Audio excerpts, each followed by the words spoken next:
Thank you, Aaron. That's delightful. Ladies and gentlemen, I hope you can enjoy the next 40 minutes to unpack this important area. Just as Aaron said, we actually are on the land of the Anawan people, and it is important. You know, what countries have a 60,000-year Indigenous culture to celebrate? And I love the fact we're live streaming into Malaysia and Sydney and such things. And you'll notice the slide down on the bottom, it says the Kirby Seminar Series.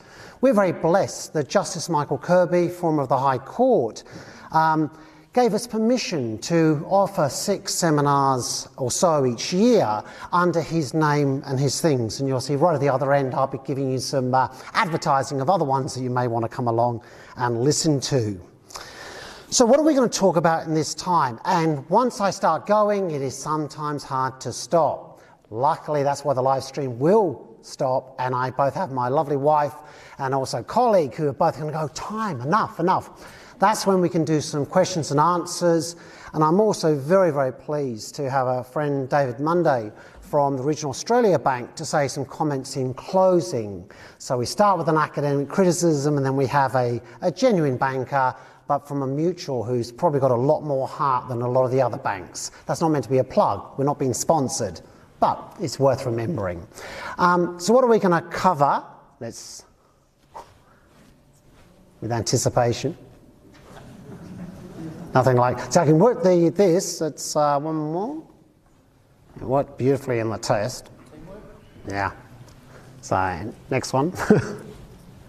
Thank you. So what I'm going to try and cover is a quick view of, let's hope it goes to the next one. If not, Aaron, you'll be standing there the whole time. The key to corporate governance issues.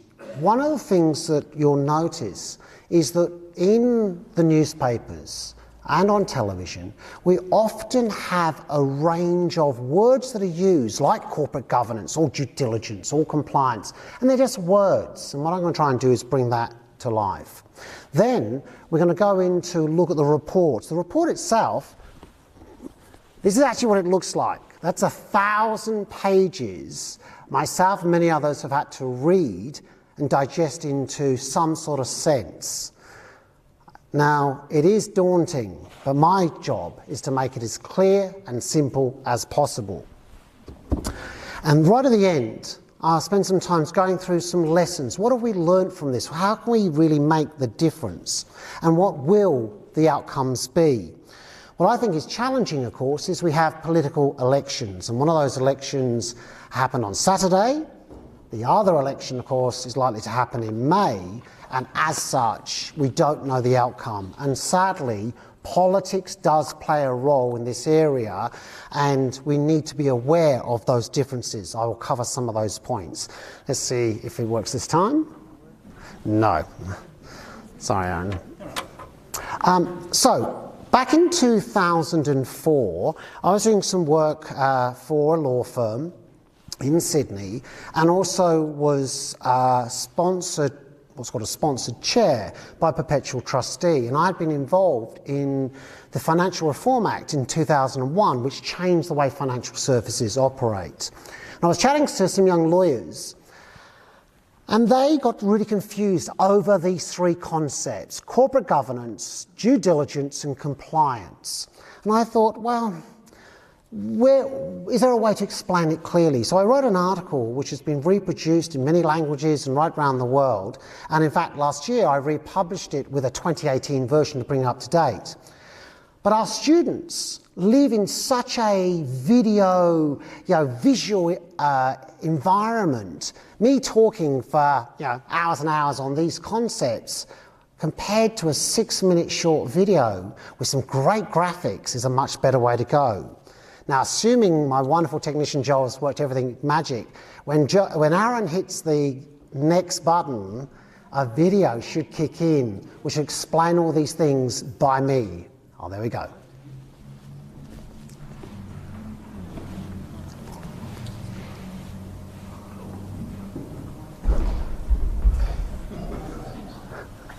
Economic cycles, good and bust.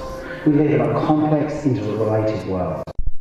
Enable information to travel Very quickly, this has meant there's been more pressure than ever before for organisations, whether it be mostly companies or governments or the not-for-profit sector, to actually have good corporate governance. It's the one constant across all organisations. I've been researching and teaching corporate law and corporate governance for over 30 years. In that time, my experience has shown there are two completely fundamental factors that need to be taken into account. One is the legal systems. Each country has its own legal system. The most common ones are common law, civil code, and a mixed system, and often involving Islamic law. Those three systems interrelate but have very different consequences in corporate governance. The other major factor is wealth markets, securities markets, the old stock exchanges. It doesn't matter if you're in London, New York, Sydney, or Shanghai.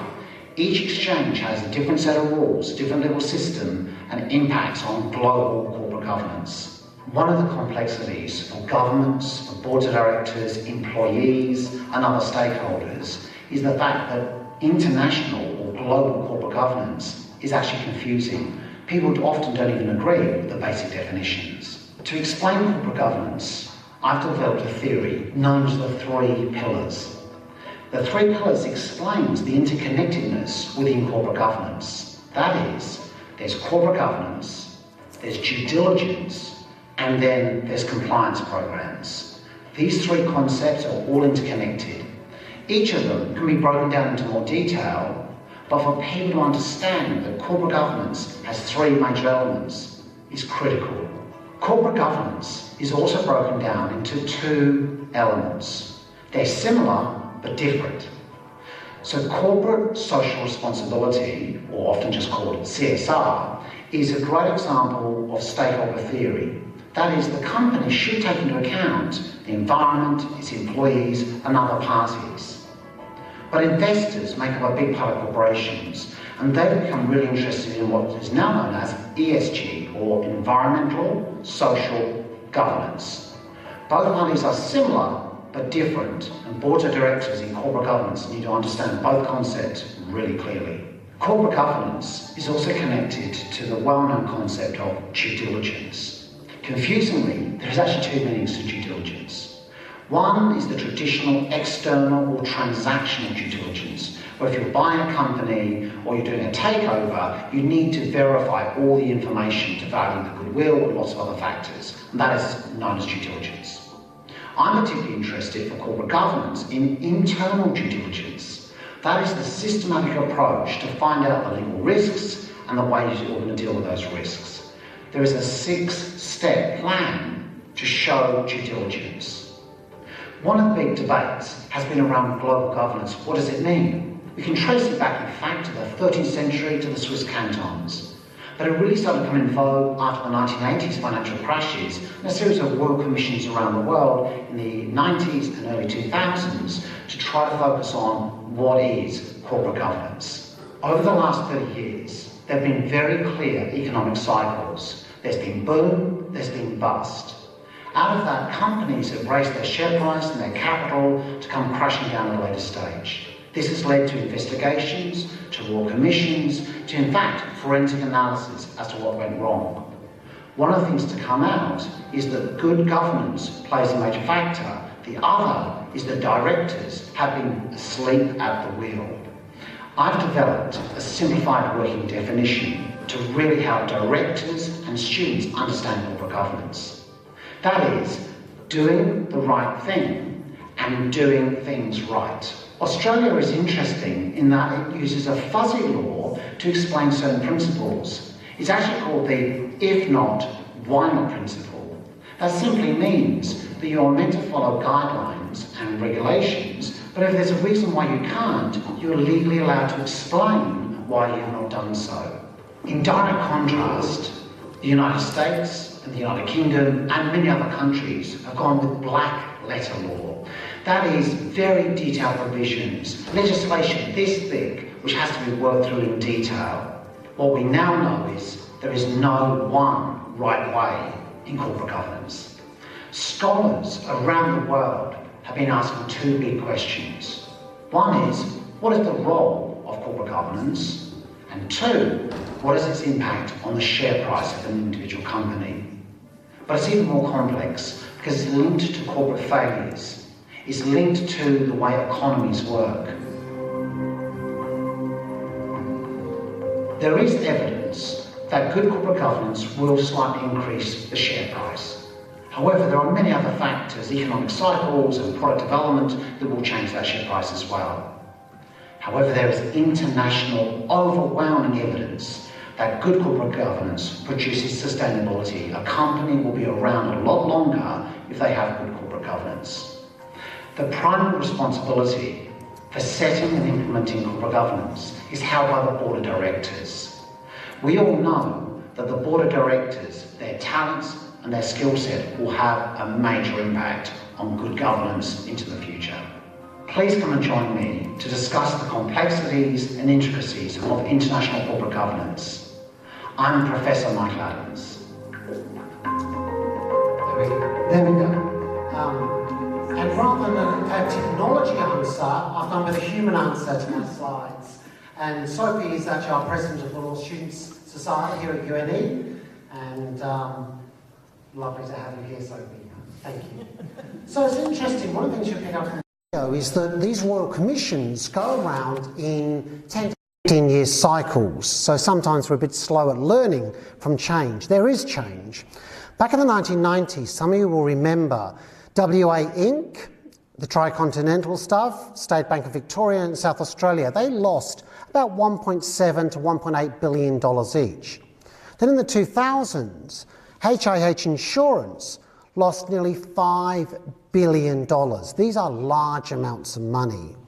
Each time there was a Royal Commission and some lessons were learnt.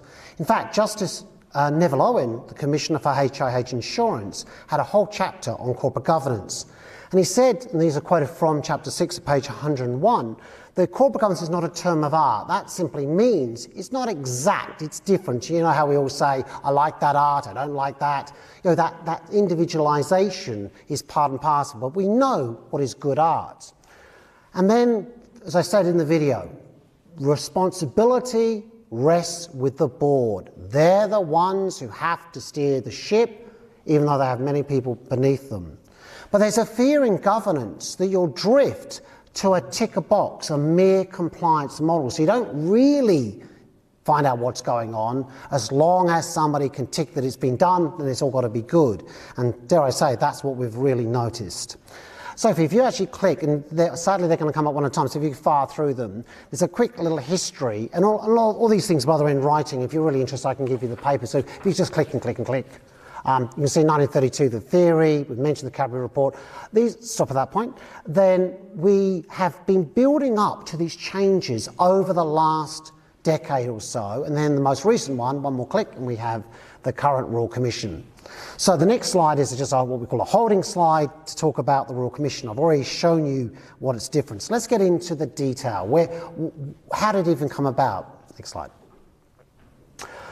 The background really started in 2013. Now, if you really take a further step, I'm on record talking about the global financial crisis. So from 2007 to 2009, the world went into a financial crisis and many countries had to bail out their banks. Australia has actually a very good legal system and a very robust system. That doesn't mean there's not unfairness and strangeness that we're going to look at, but the actual legal framework is absolutely rock solid and it's used as a benchmark for the whole of the OECD.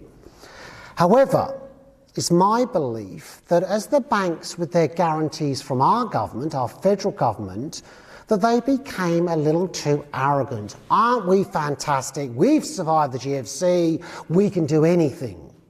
Rather than an acceptance that, yes, our banks do have innovations, and our banks, we have basically 4 major banks and some range of other banks.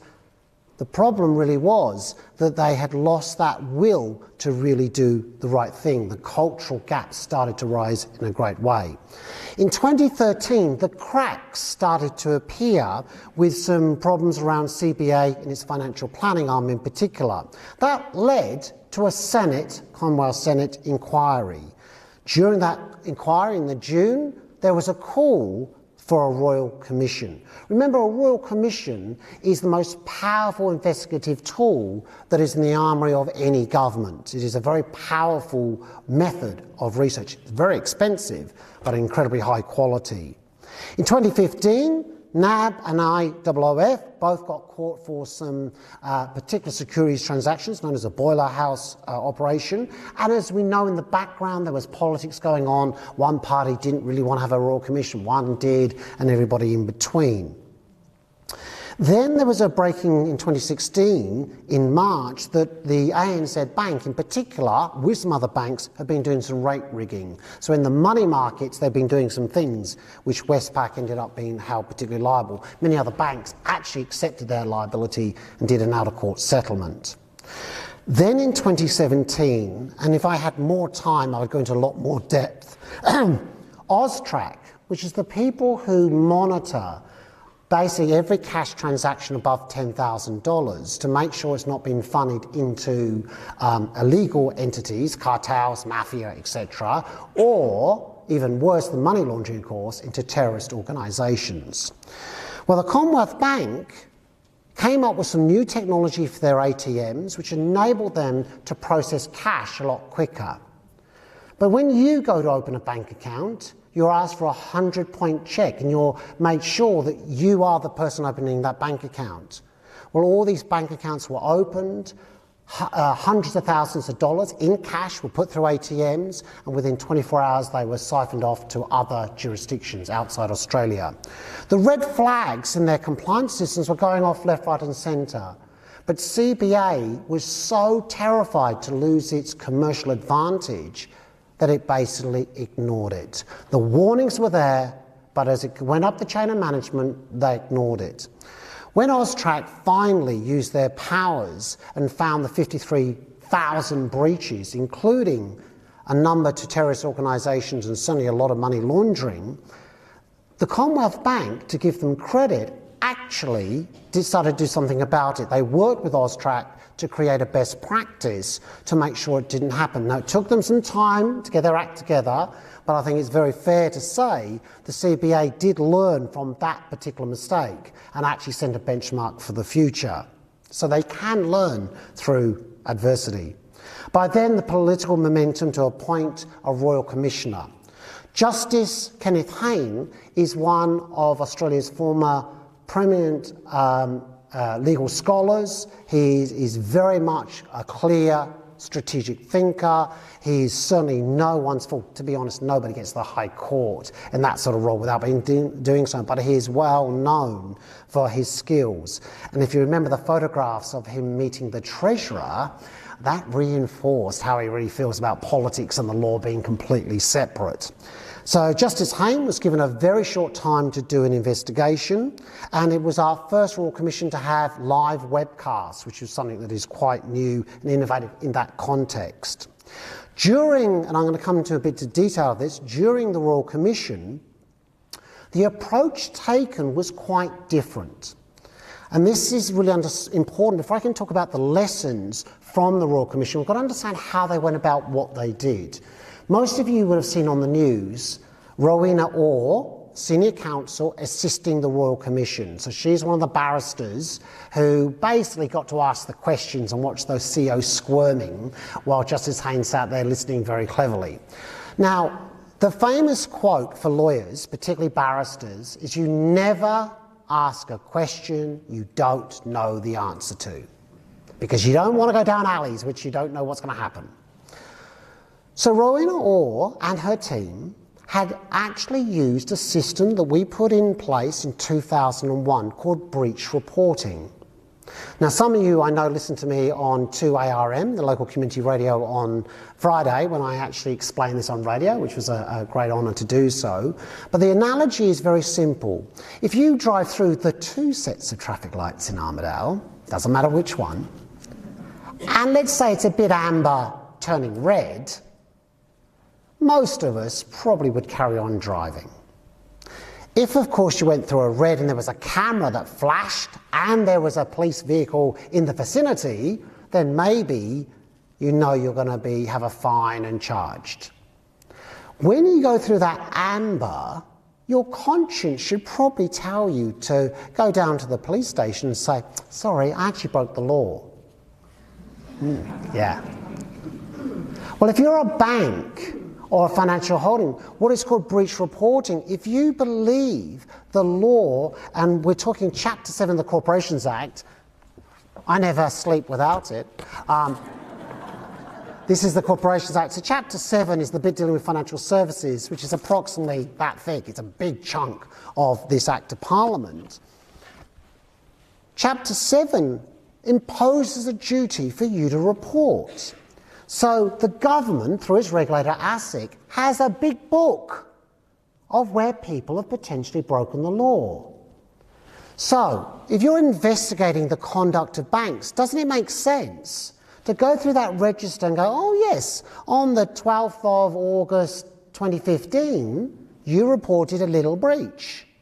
We would like to see every email, every communication, every internal document, every letter, every memo for the 6 months either side of that breach.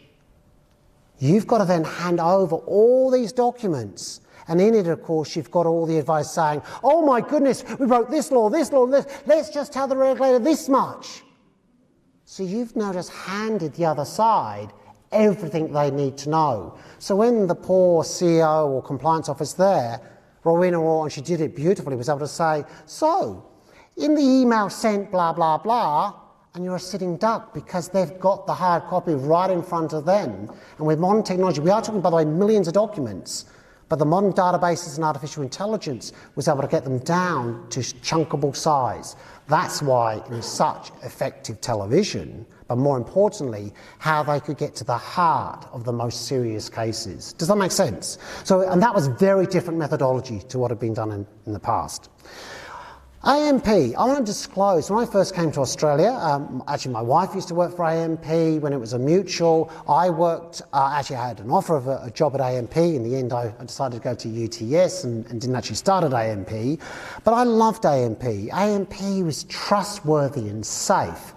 In 1998, when it demutualised, that is, it became a commercial entity, I was really excited because I had the opportunity to train all the company secretaries for AMP. They were an amazingly ethical, outstanding company. They've been around since 1849. So if you go to the next picture, and I'm not suggesting anybody at the Armidale AMP, I just love that building. It's a symbol of stability and respect. Not a bad photo, I took it. But that change of heart, oh, here's a useless, I love fun facts. I love trivia, don't I, Sophie? Do you know the original board member of AMP in 1848 was Mr. David Jones, as in David Jones Department Store? That's a fun fact, isn't it? I think it's a fun fact. The AMP, in my opinion, completely lost its way from that demutualisation into a company chasing a dollar. The sadness of the fee for no services. So that's a phrase, we see it a lot. You can keep it on the picture. Yeah. AMP had purchased under some agreements a whole bunch of financial advisors' accounts. So in other words, all their portfolios, because of a contractual relationship, they bought them at a price. So they have all these clients who have relatively low accounts, balances, particularly in superannuation, but in some other products. And these people were not likely to invest anymore. They're not going to buy anything else. So AMP's strategy to get some money back, and they weren't the only one, but they were the most prominent, was to deduct an annual fee for doing nothing. Well, in the ordinary world, if I gave you some money to look after, and you went, oh, that's a nice, pile of $50 notes.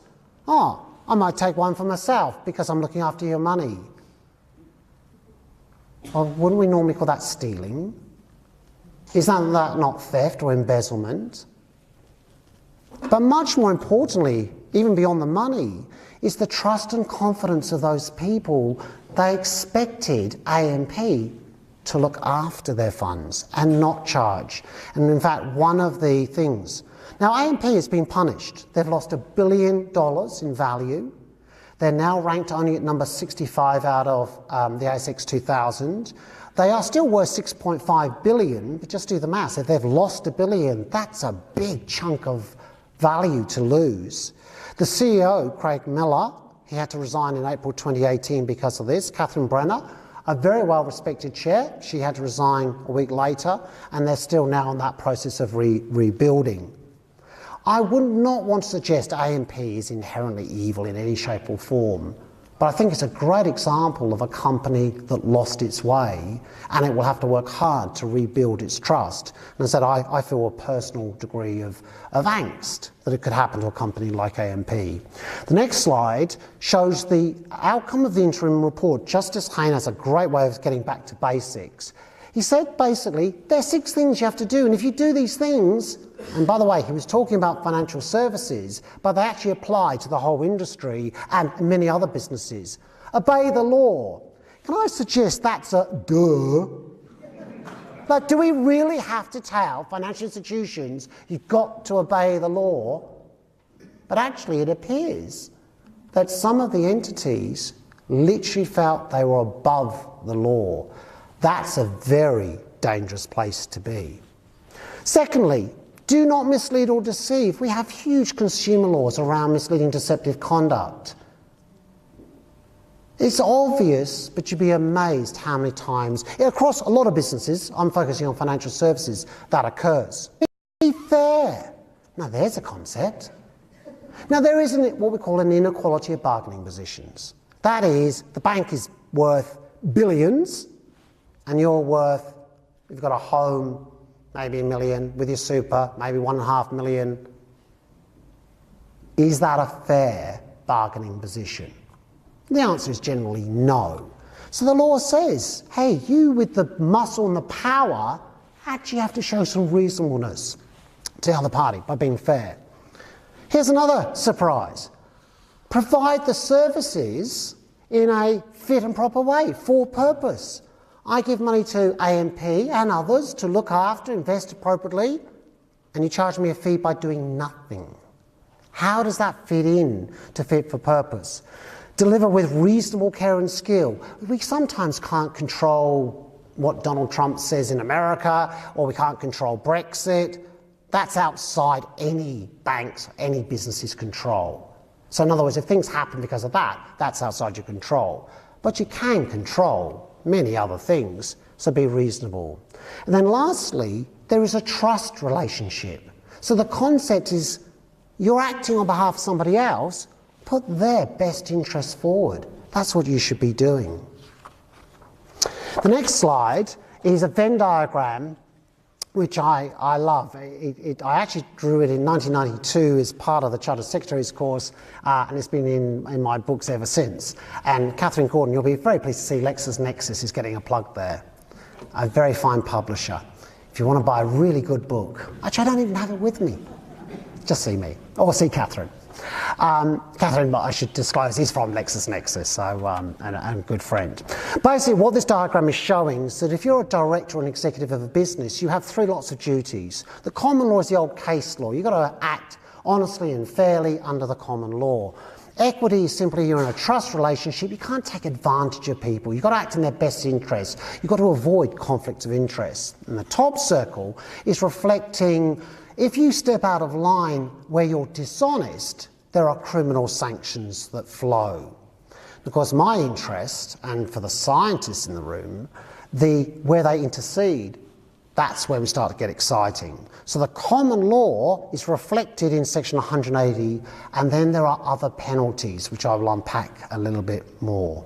Let's get to the next slide, because suddenly I want to run out of time, and see what the final report said. Well, here's a few stats. It actually was delivered on the 1st of February, on time, as promised, to the Governor-General. Over the weekend, the government worked on it. They probably would have seen some drafts and things and made it public, including their response called Restoring Trust in the Australian Financial System. Not that it's all about size, But that's the first volume of the Hayne report. Remember, it goes on to 3 volumes. That's the government's response, right? Yeah. It's not all about size, okay? Basically, the government said, yes, we agree there are problems and we need to do something about it. We all know the devil is in the detail. There were, in fact, 10,000 public submissions, 4.5 million pages of websites, the Royal Commission website were reviewed, 20,000 plus exhibits. And in fact, academics and practitioners were asked to write 30 background papers. There's actually a lot of resources there. And there are then 76 actual recommendations. You'll be glad to hear I'm not going to go through one by one. I'm going to group them into general lessons. But I have a friend, I know that's a bit of a surprise, called Matthew Golab. And Matthew works at a big law firm, and he is a data genius. We use something called business analytics to analyse words. So we ran 1,000 pages of the report to do some word matches. And I wanted to see how bad CBA is. Now, CBA is Australia's largest company. As of Friday, it's worth $126.5 billion. It's ranked number 1. Put in proportion, Westpac is ranked number 3 at 91 billion, ANZ 75 billion, number 5, NAB 70 billion, number 6, and Macquarie Bank 43 billion, number 7. That means out of our top 10 largest companies in Australia, 5 of them are banks. So this impacts on all of your super. There's the connection. Let's have a look at the word search and see what happens. Oh, look. This is a search of every word in that report looking for misconduct and another word. Look, the one that pops out, CBA. CBA was mentioned 622 times in reference to misconduct. That is not something to be proud of in any shape or form. Let's go to the next slide, which shows us that, in fact, the federal government, as of this week, has just given in its budget, remember it hasn't released its budget yet, but $585 million to help ASIC do its job, help the DP do its job, and, in fact, change the federal court to give it greater jurisdiction. Some of the things to have already come out is some more work on culture and priorities and its governance. APRA, so that's the financial wholesale regulator, needs to have more teeth. There needs the boards to focus more on culture. Again, we'll come back to that. The regulators themselves, we're going to keep the model, but it certainly needs a change, including that very important one, ASIC to litigate more. I'm going to explain that in a little bit more depth. In fact, ASIC has created an Office of Enforcement, and I'm going to go through explaining why that's important. But just before I move to the next slide, in the real world, some of the immediate consequences, as of 26th of March, yesterday, Westpac has just put aside in its accounts $260 million in remedial action for 2019. Now, some people said that doesn't seem that much, except they've paid out in compensation, just to do with the Royal Commission, $281 million in 2018 and $118 million in 2017. Roughly $500 million has gone out of that bank to pay back people who shouldn't have lost their money in the first place. And that's just one bank. There will be more to follow. If we go to the next slide, you'll see that there is something we've borrowed from the UK called BEAR, the Banking Executive Accountability. It's going to be extended now to all APRA entities, not just the banks. That won't impact on your daily lives, but it certainly will on bank executives. There are various industry codes which weren't legally enforceable. They now will be certainly enforceable. But it's ASIC's timidity in attempting to enforce the law that is really of concern. Justice Hayne clearly stated that ASIC and APRA have been running away from their responsibilities. Now, what is interesting for me as the head of a law school is we've been training lawyers to use dispute resolution. Don't litigate, don't go to court, try to resolve it through other mechanisms. And here we have a very senior retired judge saying, basically, sue people, prosecute people. That sounds a conflict. It isn't, and the reason is it isn't. The one is in the area of civil law. So if you're a family law matter, it's much better to mediate, to try and solve for the assets of the family, and obviously if they're children involved, etc. If it's a business deal, sometimes it's much better to do commercial arbitration. But the law sometimes actually needs to be tested. You actually need a judge to say, those words mean these things. And in fact, having a slight slap on the wrist is not good enough. There has to be real punishment. And in fact, for those of you who are interested, Matthew 18 in the Bible actually does a beautiful parable of where somebody's forgiven a debt, in fact 30 years of salary, and then comes out and punishes another person who he's owed money to, which was a day's wages. And the forgiveness of the 30-year debt is replaced by absolute meanness for 1 day's. And in fact, the master ends up sending the person to prison. Luckily, our laws on debts have changed, but it's a scary thought. You may want to look at that at some point. Let's go to the next slide, which shows the courts. And don't we have a beautiful court building in Armidale? It'd be lovely to be part of the law school, but that's a whole nother discussion. Let's go to the next slide. I took that photo as well. Very simply, civil law is all about individuals' rights, and the parties, in this case, are the shareholders, the customers, the company. The civil penalty is a hybrid. It's whereby you don't send somebody to prison, but you can stop their work. That is what's called a disqualification order, and then there are penalties, which could be, in fact, up to large amounts of money. I'm going to go to those in details. The criminal law is always reserved for the most serious with a judge and jury, and of course you have to prove it beyond reasonable doubt. And many times ASIC and the DPP were concerned they weren't able to prove it in court. If we go to the next slide, we'll look at some data. So back in 1995, when there was only 900,000 companies, we actually sent 12 people to jail, but ASIC only won its cases 81% of the time. In 2018, we had 2.6 million companies. We only sent 6 people to jail, but they had a 99% success rate. That's because most businesses simply went, yep, we'll plead guilty, let's get on with business. But so few cases were brought. But I always remind directors, you can go to jail. And in fact, it's the next slide is the one that terrifies most directors. The next slide shows the sentencing. You'll see the yellow line is the minimum. Don't worry about that. The pink is the outliers, the crazy 5 years, and you'll see the worst one's 12 years. But look at the blue line. In the mid-90s, 2 years and 1 month was the average criminal sentence for a director. By the end of the study period, it was just under 4 years of imprisonment. You'll remember Rodney Adler was sent to jail for 4.5 years. The next slide is known as the pyramid of enforcement, which shows regulators have a choice of ways to enforce the law. But on the 12th of March 2019, yes, just last week or so, the government finally passed laws to say the existing provisions were not sufficient to be a deterrent. As of, and I must stress here, if you committed a crime before the 12th of March, the old laws are applied. But from the 12th of March, let's look at what the penalties are. $1.5 million for an individual director, but look at the corporate body. 10.4 million as a standard, or 10% of your annual turnover up to 525 million, which quite amazingly is roughly the same amount of money that Westpac has just paid in compensation. A coincidence, a coincidence.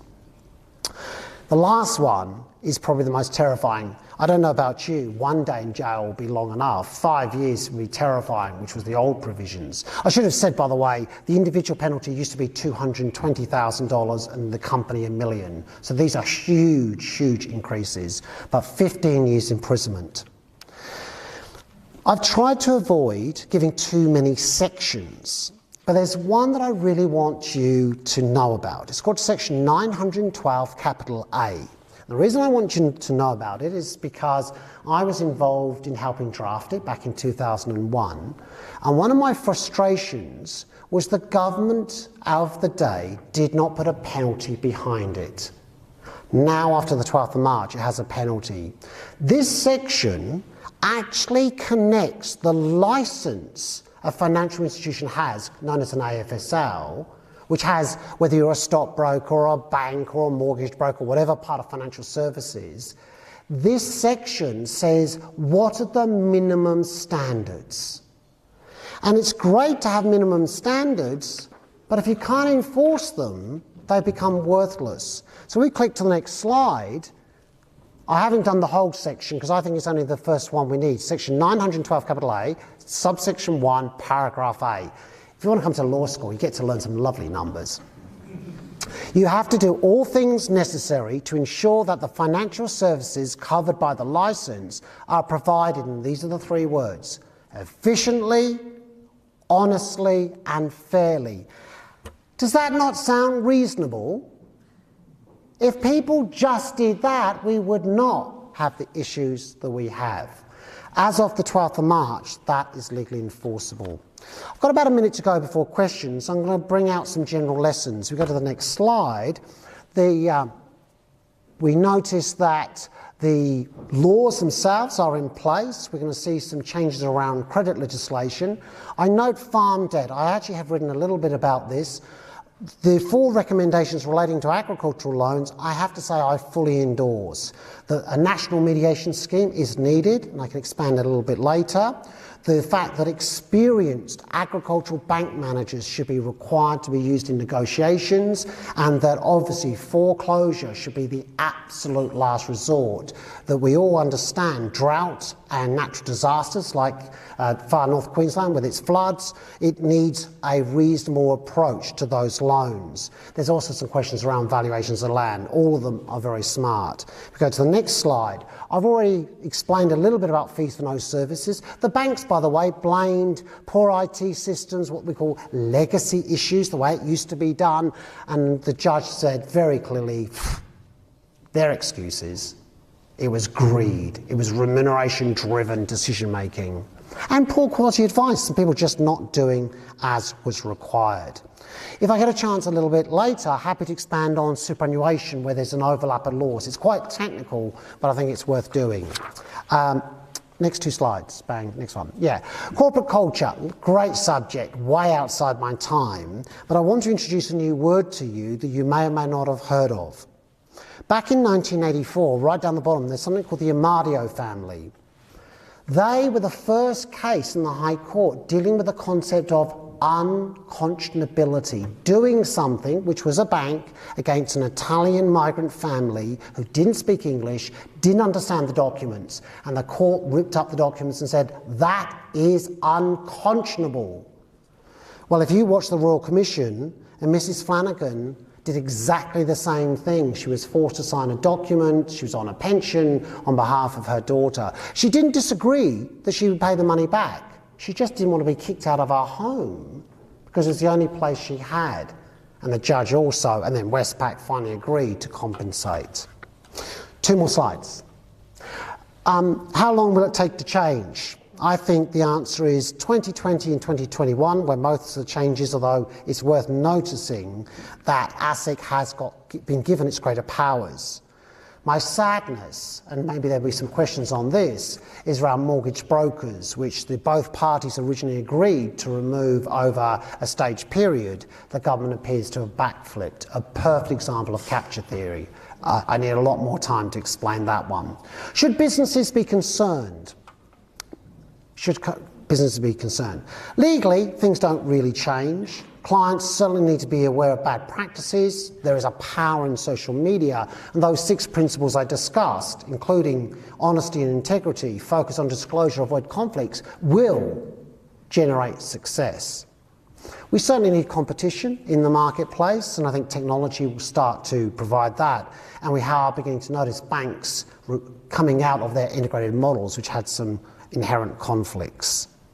One more slide. So, we've got clarity of the laws. There's not a wholesale change, which is actually good. Regulators definitely have more powers. I've talked about AFSL licences. Superannuation, which is in all of our interests. It's a $2 trillion industry, and most of our savings are tied up there. Perfect time for corporations to seriously look at their corporate culture. And the fairer treatment of agricultural loans, I believe, and remediation is really important. My last 2 points before I finish is, click, we have some other events which I'm going to take advantage of. This one is a symposium on corporate social responsibility, and if you're interested, please get in contact. And the next one is we actually have the Charities Commissioner coming to campus on the 13th of May and talking on the role of the ACNC, which is also incredibly important in the charity sector. The governance principles I've talked about flow into the not-for-profits, really important indeed. So with that, we actually have time, and I think that means the end of our broadcast. So thank you to Malaysia and Sydney for listening.